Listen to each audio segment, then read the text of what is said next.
Esmien. Bienvenido a este tercer capítulo de Cordón Sanitario. A este capítulo lo hemos llamado La Ciudad Ameba y vamos a hablar un poco del contexto de la modernidad neoliberal en dictadura militar. Bueno, como les había planteado, habían técnicas de depuración o tecnologías de depuración sobre la población como el higiene y como la eugenesia, que planteaban, por cierto, la esterilización de grupos marginales, incluso en tiempos de lo que se llama baby boom, la explosión demográfica de la segunda mitad del siglo XX. Esto fue aumentando estas teorías. Claro que bien socavadamente, porque como estuvieron asociadas al nazismo y al fascismo, en la segunda mitad del siglo XX fueron mucho más invisibilizadas.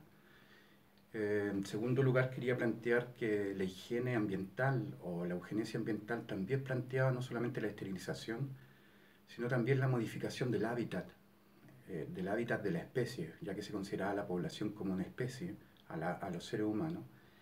Y también se planteaba modificarlo a través del hábitat, que es la vivienda social, construir una vivienda social donde las personas tuvieran un mejor sistema de alcantarillado, de aseo, pero también cierta disciplina que se le iba entregando a través de la vivienda social en términos de ir conduciendo sus conductas para ir consolidando una armonía social y que los pobladores, sobre todo el mundo obrero, no se volviera disidente al sistema. Dicho esto, la higiene y la eugenesia yo creo que en la segunda mitad del siglo XX tiene una tercera rama o una tercera disciplina que se le une a comienzo del siglo XX y se va a aumentar en la segunda mitad del siglo XX, que es la geopolítica. La geopolítica siempre se entiende como un orden mundial, pero la geopolítica es mucho más profundo que eso. La geopolítica es entender dentro de las concepciones de fines del siglo XIX. La geopolítica nace con Rodolf Keyen y Frederick Raxel, dos geógrafos, uno racista, uno sueco, y el otro fue el gran geógrafo del nazismo, y ellos planteaban que el Estado era un ser viviente, un ser viviente que vivía, que crecía y que podía morir y enfermar. Por lo tanto, había que crear una doctrina para proteger a este Estado. La geopolítica, en cierta forma, va generando esta concepción y esta protección al Estado.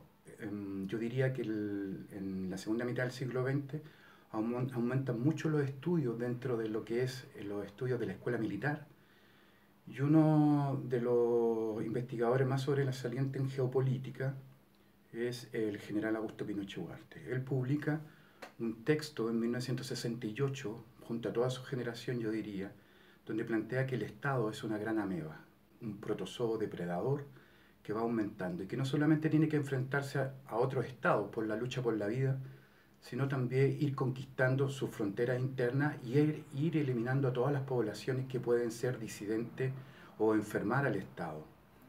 Ya yo diría que desde la década del 30 al 40, o incluso antes, con la criminología lombrosiana, se empezó a plantear que los disidentes políticos, como el anarquismo, el marxismo, eran figuras degeneradas o eran sujetos degenerados que por su fanatismo político había que encerrarlos, aislarlos.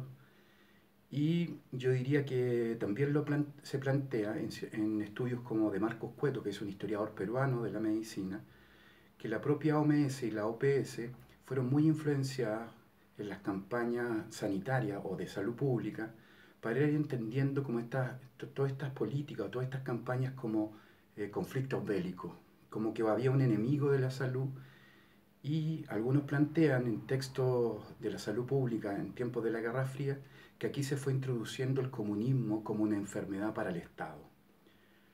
Dicho esto, toda la generación de militares de fines de la década de los 60, como Julio von Kretschmer, empiezan a publicar artículos junto con Pinochet, donde están muy influenciados por la Escuela de la América, donde se plantea una política de defensa del Estado que la van a llamar la Doctrina de Seguridad Nacional.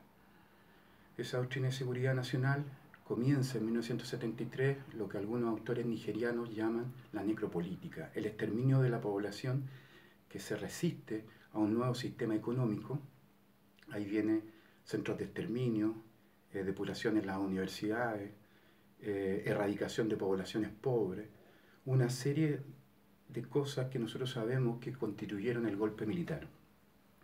Bueno, a partir de ese proceso yo diría que también la geopolítica junto con la higiene participan de dos movimientos de población que son fundamentales en la construcción de la ciudad moderna en Chile y del Estado moderno en Chile. El primero sería la regionalización, dirigido por CONARA, la Comisión Nacional de Reforma Administrativa, donde están los militares planteando que hay que ocupar las áreas vacías y hay que homogenizar las poblaciones y construir un país orgánico donde los recursos naturales y las poblaciones sean un recurso, igual como lo que planteaba la historia natural. Los seres humanos pasan a ser lo que algunos van a llamar el capital humano.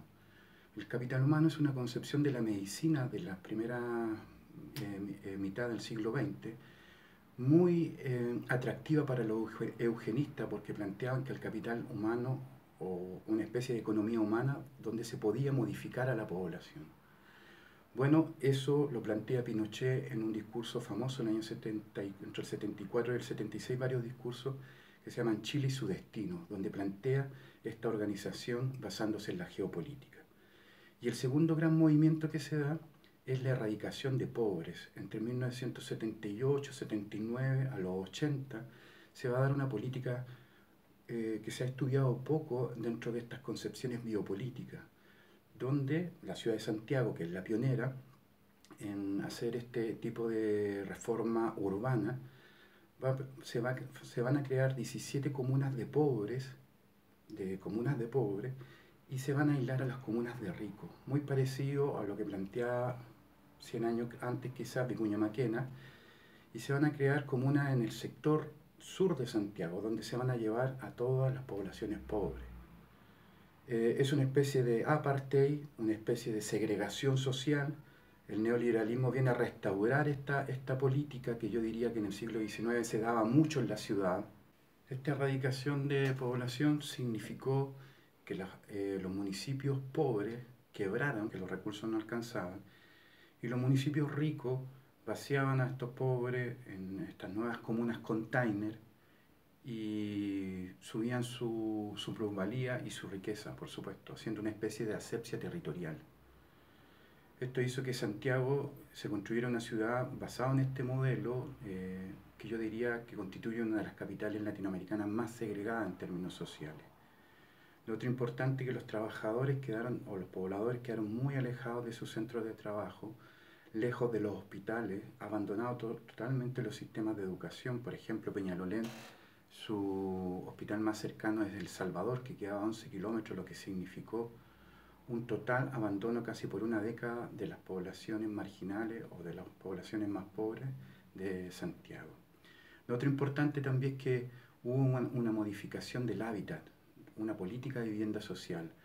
Durante todo el siglo XX los pobladores habían logrado que la vivienda social fuera un derecho social, pero a partir de la dictadura se entregan las viviendas como un bien de consumo, que se obtiene esta vivienda con ahorro, trabajo y todos los valores del neoliberalismo.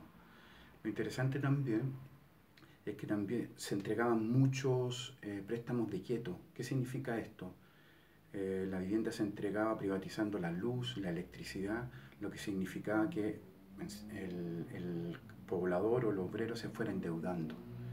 Y esto hacía que nunca más saliera de sus territorios producto de estas deudas. Lo otro también significativo que hay que sumar en toda esta reforma sociosanitaria que está haciendo la dictadura es que también hubo una intervención a partir de una institución que se llamaba ODEPLAN, en un documento llamado Política de las Poblaciones de 1979, donde se plantea que la población está envejeciendo y hay que generar políticas de procreación o de reproducción humana. ¿Por qué? Porque se necesita más mano de obra para el sistema militar, para el trabajo y para generar un sistema interno de consumo. Esto lo dirige los Chicago Boys, principalmente Miguel Kass, y es una política de desregularizar la natalidad. ¿Qué significa? En los consultorios se retiran todos los programas de control de natalidad sin avisarle a las pobladoras. Esto lo pueden encontrar en un texto feminista de Jimena Giles, que se llama Desde la miel a los trasplantes, y habla entrevistando a Benjamín Biel, que es un médico que hacía control de natalidad, que la dictadura está haciendo este sistema de reproducción humana sin considerar a la población. Y por último, hay una tercera intervención que es a partir de los proyectos de nutrición y de intervención cognitiva que se da en los sectores pobres a partir del proyecto de Monkeberg, Fernando Monkeberg. ¿Qué es lo que hace Monkeberg? En 1976 aparece un texto que se llama El daño sociogénico de la miseria. Y él plantea que la desnutrición es un problema que se puede regular dando proteína animal y a los sectores más pobres, y también ir mejorando la calidad cognitiva de los bebés. Eso significa dar más afecto.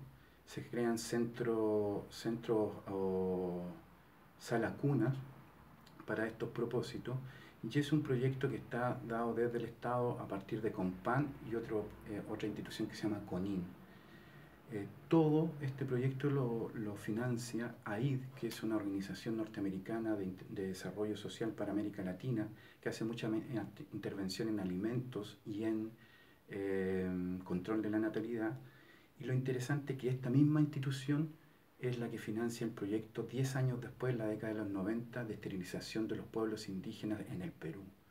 Entonces, lo que se plantea, o lo que yo planteo, que por un lado en Chile se está creando una subjetividad, una biotipología neoliberal, por decirlo así, a través de esta intervención sociosanitaria, y se sigue aplicando una eugenesia neoliberal donde se esteriliza a los grupos de América Latina que no sirven para el modelo.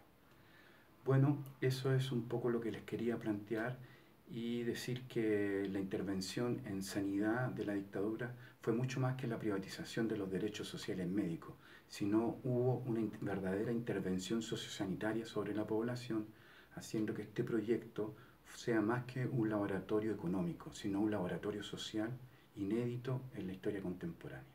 Muchas gracias.